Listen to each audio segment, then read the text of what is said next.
today we welcome two guests from Wipfli, a top 20 consulting firm. First, Paul Lally, Principal and National Head of Wipfli's Wealth and Asset Management Industry Group, and Paul Leroue, the CMO and Principal at Wipfli. They are leaders in working with companies to transform them into high-performing organizations, and in doing so, create an engaging group and increase market value of that business. We're pleased to also get the perspective of Rick Dennen, our Chief Corporate Banking Officer and CEO of Oak Street, not only as a business owner, but also from the seat of someone who has seen thousands of business enterprise organizational systems and operating systems, some of which have grown to make those companies be sought after employers, partners, and sources of best business practices. And before we get started, I do want to give you an opportunity, Paul Leroue, to tell everybody about yourself being the CMO at Wipfli. We work with the middle market a lot, really building high performance organizations, right? And we work on both the strategy and advisory side and on the compliance side, both of those equally as part of our business model. Got to keep people safe on the compliance and the financial risk side, and you got to challenge them and build high performing organizations on the organization side. So that's kind of what we do at Wipfli.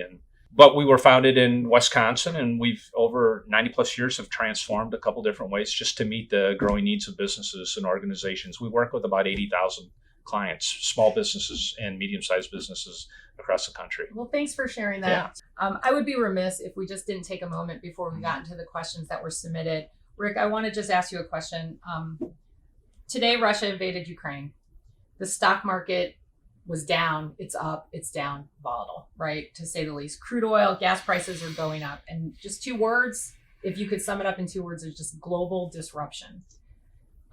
Before we get into the questions today about how people can do some things to better their businesses, any perspective on what business owners should do to mitigate this disruption as it might affect them? Probably what comes to mind for me is, one of the hottest topics right now is inflation. That recently just got supported, I think either this morning or yesterday at the 7% rate. And when you think about that, energy was 2% of that, core products were 2%, core services 2%, and food was 1%. So, immediately you think about energy and crude prices, which went up and over $100 a barrel today, first time since 2014. So I know it's back down now where that settles in, but energy prices, energy inflation is going to continue to go up, but also your commodity type products. So you think about 7% being too high and then the Fed's impacting that by interest rate offsets to kind of slow things down. Well, that's going to be accelerated. So right now there's 7 interest rate changes being built into 2022. The meetings and what's expected in the market, I think is 6.5 changes. So that's roughly about 1.75 to 2% of rate changes for the year, which could be impactful for a lot of businesses and how that might impact it. But, things are settling down a lot different than what they were at the beginning of the day. And I suspect that will continue. But some of the inflation's going to accelerate even more now. Well, and as we said, the last time you and I were together, preparing for these rate changes, keeping your eye focused on the long-term return for your business investments, right? It's a balance and a blend. Yeah. It could sound pretty scary today, but if you sit back for a moment and really try to think, is this enough to stop the direction of my company? I'm going to go with it's possibly not a no for the businesses we work with quite a bit. But if you think about interest rates, even if they go up 2%, mm-hmm. They're at an all-time low today. Right. So even if they go up 2%, and that's your cost of funds, if you compare that to your cost of equity, which is, 25 to 40% in a lot of different cases, it's not going to alter your strategy, in my opinion. Some of the commodities type businesses may be impacted more with their costs, with 30% increases versus a 1% to 2% increase in interest rate. So I think to your point, I agree with you. But that I want to add on to, I think for most business owners now, because we're just coming out of a disruptive event. I mean, we're coming out of COVID, and now what happened today is it's incumbent upon the business owners now to really plan. We talk about strategic planning, or the conversation today being future-proofing your business. Having no plan is a plan, the plan is you have no plan. So something's going to happen. So voluntarily, involuntarily. And the plans that you need to create is less aspirational and more action oriented. And because it's great to say our firm's going to keep growing, or we'll keep doing these things, we'll keep getting better. But you have to address the what ifs. And right now, I think contingency planning for a lot of businesses around the what if this happens. Now, sometimes they think they're wasting our time. Well, I'm never going to use this plan. But the need to change and need to react so quickly now, how things change. I mean, things change so quickly. You can't just do that ad hoc. You got to have that what if. Now, no one can predict today, but to have these what if scenarios planned out so you can react quicker, because most of the firms we talk to, they're professional services. They work with people. So they're going to need to be able to address it themselves and then help address it with their clients as well. Great point. Action oriented is critical, right? We all thought we had plans. Those plans made sense until the plan had to contend with a pandemic that put us all in our homes for almost a year for some people. Paul Leroue, and until we sort through the Pauls, I'm going to use Paul squared. I can take another name for the day if you want. Just let's get started though with some conversations about how to take those actionable steps, right? So what makes a high performing organization? So Paul and I have been working on this together for several years now. And so, we'll probably both say it differently, but, we've identified kind of 7 themes that we think flow through, what creates a high performing organization. And most of this was born out of talking to our clients who said, it's more of a holistic viewpoint than 1 or 2 things, right? That holistically, all these 7 or 8 things, when they work together, get you to the place. So, I'll give you a few of them, and then I'm sure Paul will give you. Building a powerful vision and plan. We have people that we work with who don't have a vision, or they have a vision and no plan, or they have a plan and no vision. So I would say, that's an important element. Thinking and being a transformational leader, which is very different. There's a very different leadership style that works today than worked 10 or 15 years ago. And so we spent a lot of times talking to leaders about how to have a transformative leadership style and how to integrate that and develop leaders at every level of the organization. That's really super important. We spent a lot of times talking about brand. How do you differentiate your brand? How do you make it different in the marketplace? What are your uniques? What are your differentiators? Are you talking about that in a way that the market responds? And so those are just 3 or 4 of them that we've been working on, and I'll let Paul touch on a couple of them. And this whole philosophy that we've been talking about over time is what we call how to keep your business in prime, right? So if you think about an athlete, when they're in prime, they're at their peak. Think about your business being in prime. What does it look like to be in prime? Not just to be in it, but to maintain it and stay in it.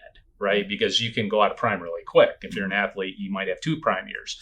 Well, if you run a business, you don't want to have 2 prime years. You want to have 10 prime years. And so we spent a lot of time kind of talking about business prime. So I'll let you, Paul, because you probably want to add. Yeah. So prime, we have the components of prime, but when we think about what is a prime organization, what is a firm in its prime? Well, that firm or organization, it's at its most viable, stable, sustainable, profitable, which for business owners, it gives them choices. It makes it its most transferable, at its most highest value. It opens up further growth opportunities.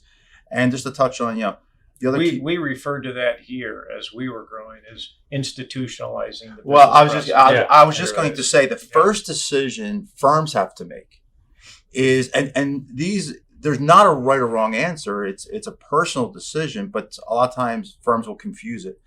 Am I building just a really good lifestyle for the owners of the firm, which generates great income for ourselves and we have a good time doing what we're doing? Or am I actually trying to build a firm? Because at the end of the day, every business is going to transition. Transitioning a lifestyle is a little harder than transitioning a business.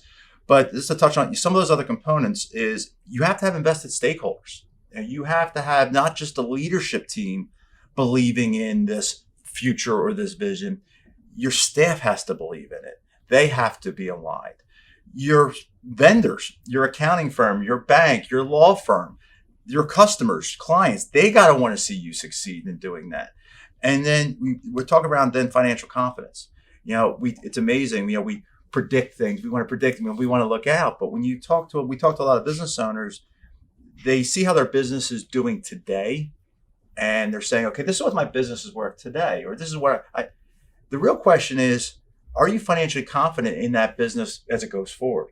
And how you led off the conversation, Rick, is in financial services, there's a large segment of the financial service market that is correlated to the performance of the market. So the business goes, so as you institutionalize, how are you buffering against the correlation in the market? You can't do it 100% for a lot of firms, but you can think about what else can I be doing to buffer and keep my firm viable doing that. One of the questions that came in though, and I think this makes sense, do I need a mission statement? And let's add vision statement. And I'm going to make an assumption that this is someone that probably has 3 or 4 employees, not 100, not 2,000.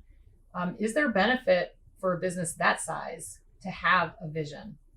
Is it a lifestyle business or is it an institutionalized business? And I would say for a lifestyle business, do you have to have one? Maybe, maybe not. For an institutional, if you're trying to go, and I always think of strategy as like, what are your short-term goals and what are your long-term goals? And your strategy is how do you get from A to B? So if you have that institutionalized approach to what you want to accomplish in your business, absolutely. I think you need the, mission, vision, values, as we talk about it. And those can evolve over time as your business evolves. But it's good to have, I think, a mental mindset to align bankers, lawyers, everybody, employees. So and if you do it at 4 people, when you get to 400 people, you will have mastered the discipline. Right. So it doesn't really matter what size you are. It's starting that discipline really early on, plan ahead, look ahead, think about a future state, be able to call audibles. Like we all called audibles in our business in the last 2 years. Some people called audibles this morning. Yeah. Your ability to be agile and build that kind of model is easier if you have a plan. If you're starting from scorched earth every day and you're trying to be agile and you're trying to call an audible, that's called chaos, right? That's where you don't want to and I be. also think too, my father was a very successful in construction for many years. And when I started my firm years ago, I asked him, I said, Dad, what's the key? When you're a business owner, he goes, your first hire, you're now a business owner because somebody else's livelihood is dependent upon you. So it's critical. And as Paul said, you have 2 people, Rick, 3, 4, you get to 4. You have to know where you're headed because there's other people relying on you that they're confident in where you're headed with the business. Yeah. I'm going to say before you go on too, another comment was, when you talk about these pillars of success, you guys have, what's your acronym that you guys use? Prime? Yeah, Prime. But I would say, as we have transitioned from, a piece of paper to, going through 3 different financial ownerships to a strategic, I would say the most difficult part of that prime was keeping your employees focused as if they're owners, right? So how do you do that? As you continue to add and you go through 3 or 4 different ownership changes, it's like that, I'll call it engagement of your employees. You've got to maintain. Over time, people just become naturally misaligned in the various components. And to be able to transition or maximize value or find and attract and retain good people nowadays is a conversation we are having.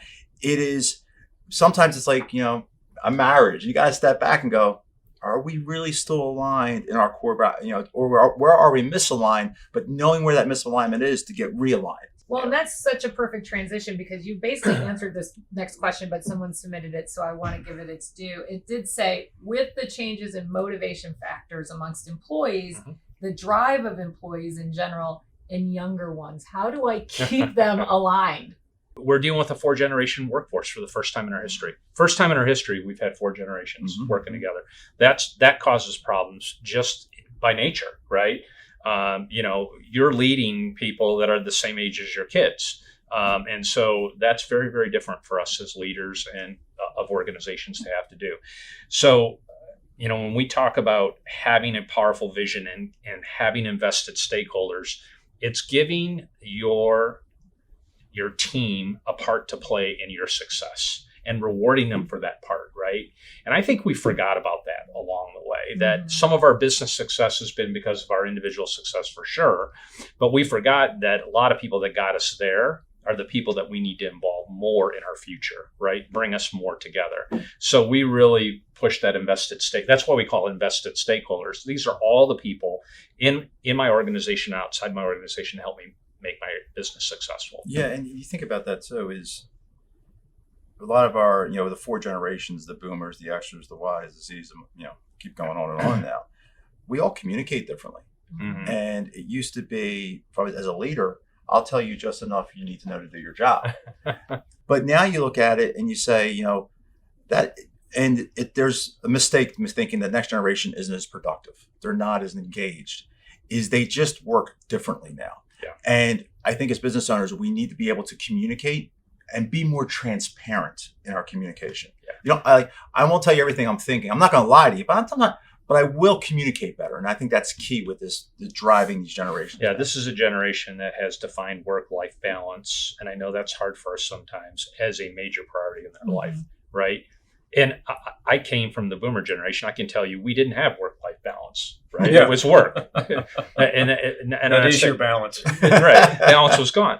So I honor that as a real opportunity for us to get more people involved and understand that that's just going to be part of the game going forward, right? We have to think about different things like gig workforces, flexible time off, allowing people to work less than 40 hours if that works for them. Like, what's their 100% week? We can figure that out as business leaders. We just didn't have to until now. That's a cultural mind shift to engage the next generation, because they are approaching everything differently. It doesn't mean it's any less valuable. It's just different. Well, and I don't just think it's the 20s and 30s that are, the 40s and 50s are now thinking differently. Yeah. But, we've talked here and we stand up in meetings and say that work is not the most important thing, that your family is. Yeah. And there may be other things, religion or whatever else may be more important as well. And so now it's like, put your money where your mouth is.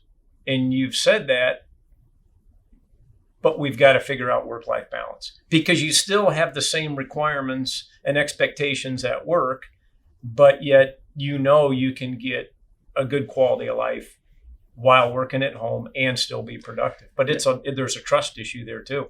Yeah, lead to outcomes, don't lead to hours, right? I think hours were our benchmark, especially in the CPA world. I know hours are a benchmark, right?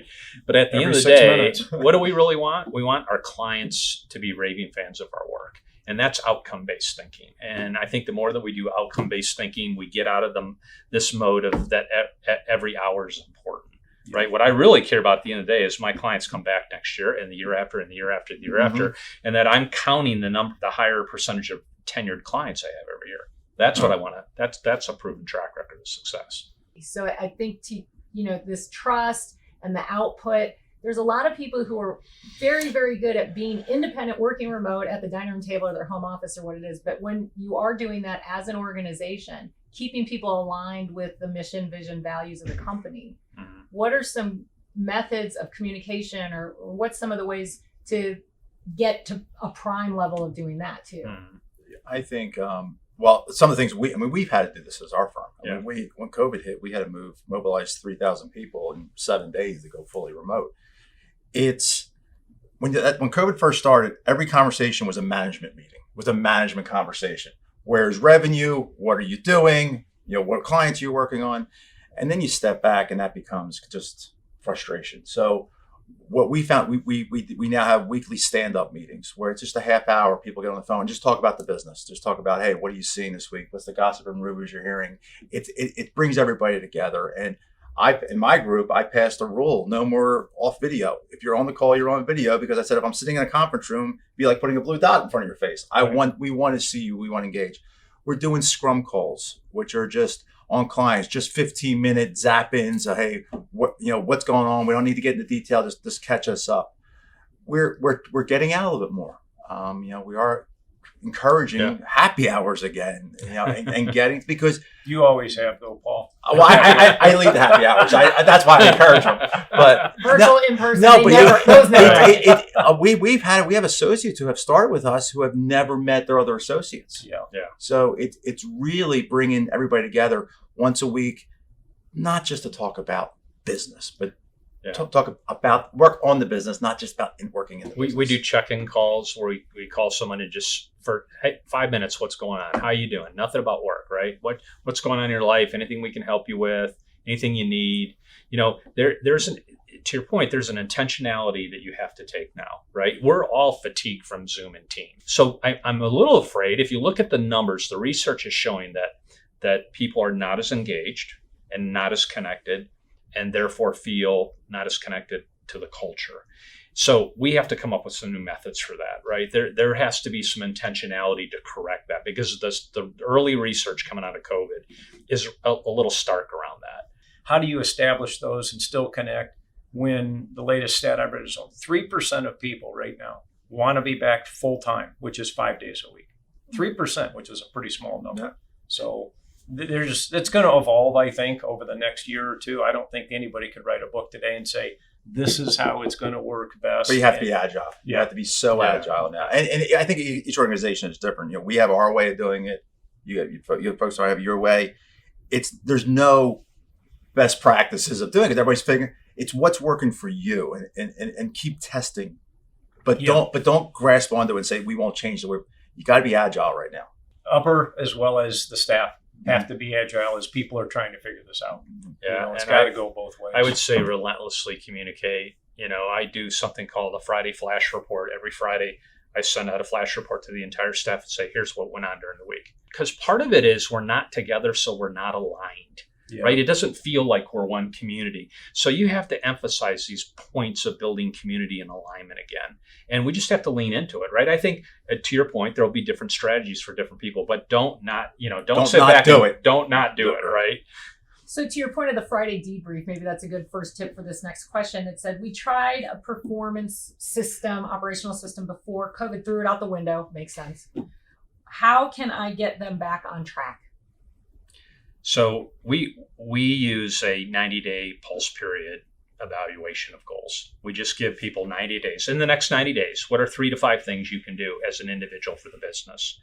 And we focus on sort of the micro part of it versus the macro part of it. I think some performance systems are based on once a year, right? Once a year, you have performance review. I think if you're measuring 90-day outputs, 90-day pulse periods, it's closer in. People feel like they're a part of it, and you can be very goal oriented. We have 2 coaches. Everybody has a coach. No matter what level they're at, you have a coach. You have a performance coach that is there for you 24/7 on call, and you have a growth coach. Which serve 2 different functions. It can't be the same person, but it gives you that person to call and say, hey, I need to bounce this off to you. This isn't working for me. How do I make this work? So that we found those effective. I also think too, performance measuring, use technology. I mean, what I found with most technology is we're quick to adapt it, but we're very slow to utilize it. So We're utilizing CRM, for example. We live on our CRMs. I mean, that's how we communicate. That's how we do but you have to use more than just as I'm going to date myself here, just as a Rolodex. Yeah. Because it's the data that's in it, not just because you're entering names. What data can you read and glean? That data should be getting better and quicker to you. So we do the same thing as with quarterly updates and annual reviews, but the dashboards that we're using for the metrics, we really spent a lot of time this year on trying to modify them so that they're more predictive of the future than they are a historical performance type. Yeah, Rick, you made a good point. No matter what you're using, the value in the dashboards. Yeah. Build dashboards, and don't pick 100 key performance indicators. Yeah. Pick the top 6 to 10 key performance indicators. You want to walk in every day on your business, open up your laptop or your computer, what's going on, and see it right there in front of you. Well, I knew 30 minutes was not going to be enough for the we need three more of time. you. We need more time. We have several questions that have gone unanswered. We will work on getting those answers out to you in a number of ways. But I do want to thank everyone who joined online. Thank you to the 3 of you. Thanks for having us. Thank you, Wipfli.